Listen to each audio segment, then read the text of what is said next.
Welcome back. You're watching SA Today here on SABC News. Thanks for staying with us. As we await the High Court in Pretoria to rule on the Ivermectin case this afternoon, we're now joined by Barend Uys AfriForum's Head of Research. A very good afternoon to you, Barend. Thanks so very much for being with us.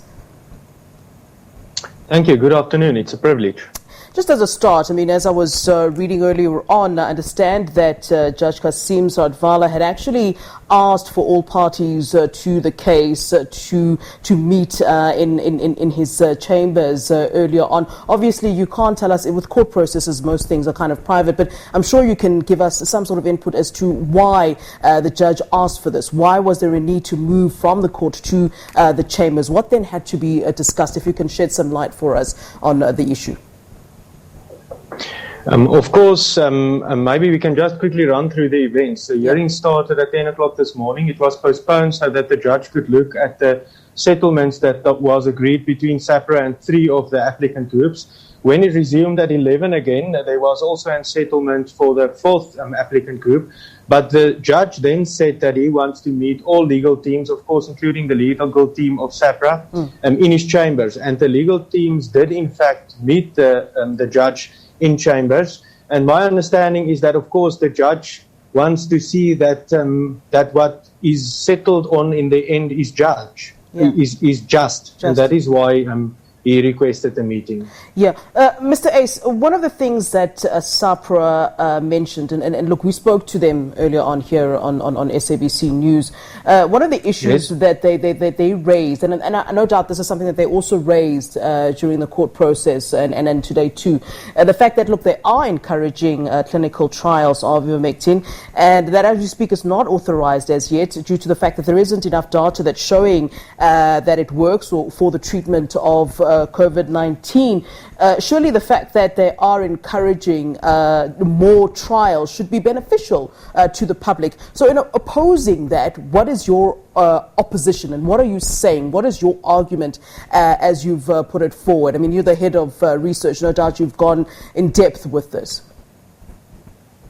Yes, of course, we disagree on the statement that there's not enough proof of the efficacy of ivermectin. Of course, I can name a few examples, and listeners must actually, or viewers must go and look at this. They can look at Uttar Pradesh in India, they can look at Mexico City, they can look at Peru, they can look at Argentina, where ivermectin is used on a massive scale in the treatment of COVID-19 with great success. Of course, this is basically observational studies. You also have randomized control trials showing that ivermectin, the efficacy of ivermectin in the treatment of COVID-19. I listened to or looked at the interview with the CEO of SAPRA that you had earlier, and she mentioned a very specific study from Colombia.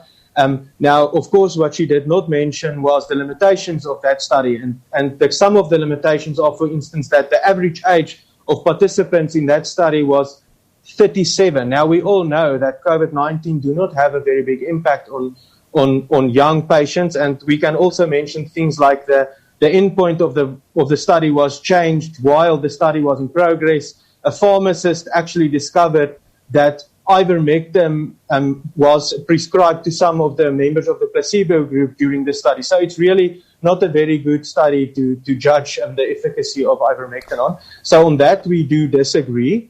But there is one thing that we do agree on, and this is something also mentioned by Dr. Semete, and that is the fact that a medicine containing ivermectin as an active ingredient was in fact registered by SAPRA.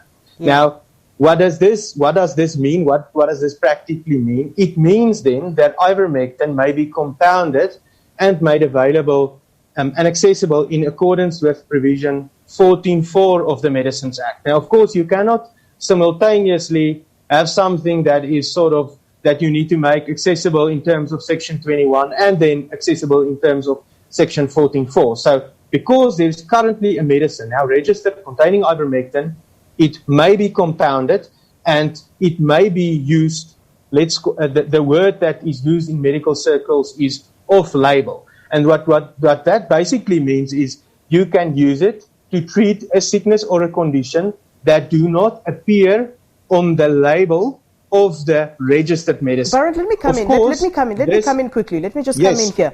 Yes, you're welcome. All right. You're welcome. So in terms of, you would probably then be arguing that the government as well as SAPRA are not really are not thinking very well or thinking very wisely about why this drug should then be accessible.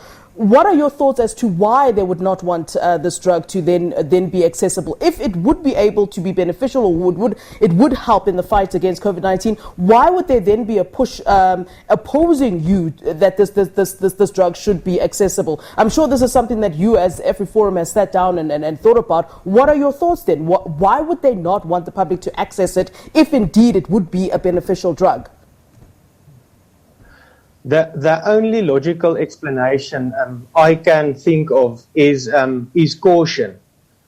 So, of course, a medicine regulator... Which is a good thing, is it not? Is caution not a good thing?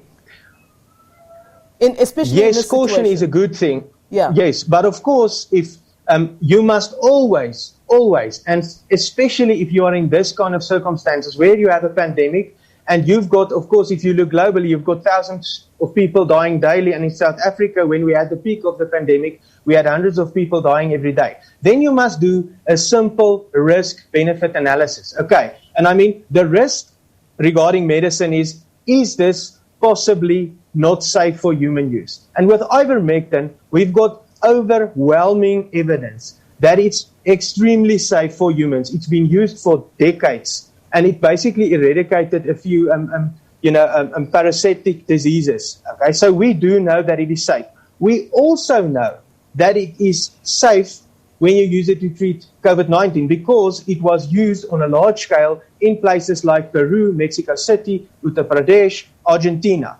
And if you know that it's really safe, and then you've got multiple studies showing you that it might help you. Okay, it might help you in the fight against COVID-19. If you look at that simple risk-benefit analysis, it shows you that the right decision to take is to allow the use of ivermectin. Now, Of course, in practical terms, because we currently have a medicine registered that contains ivermectin as an active ingredient, it means ivermectin can be compounded locally and it can be used off-label by medical doctors, of course, based on their own judgment.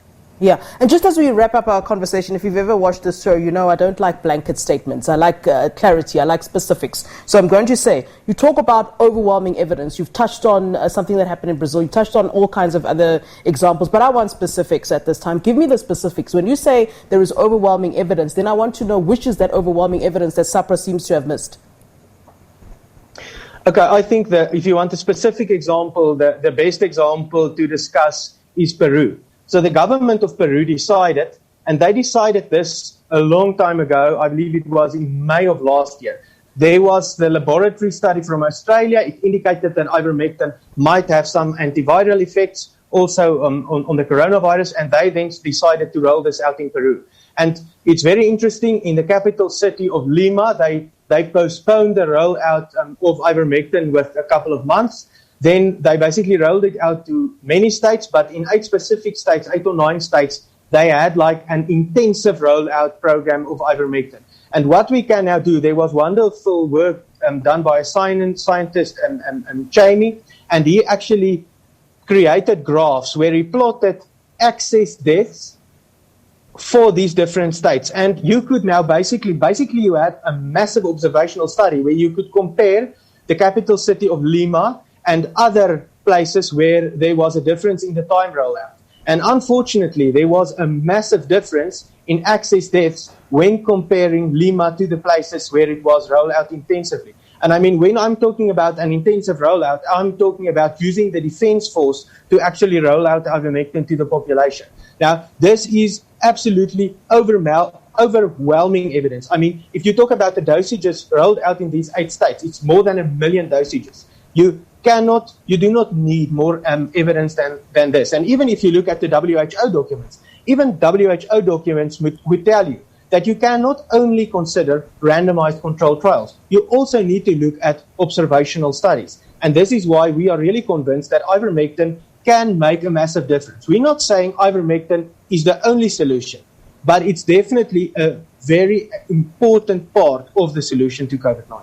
All right. Barend, thanks very much for giving us your time. So much appreciated.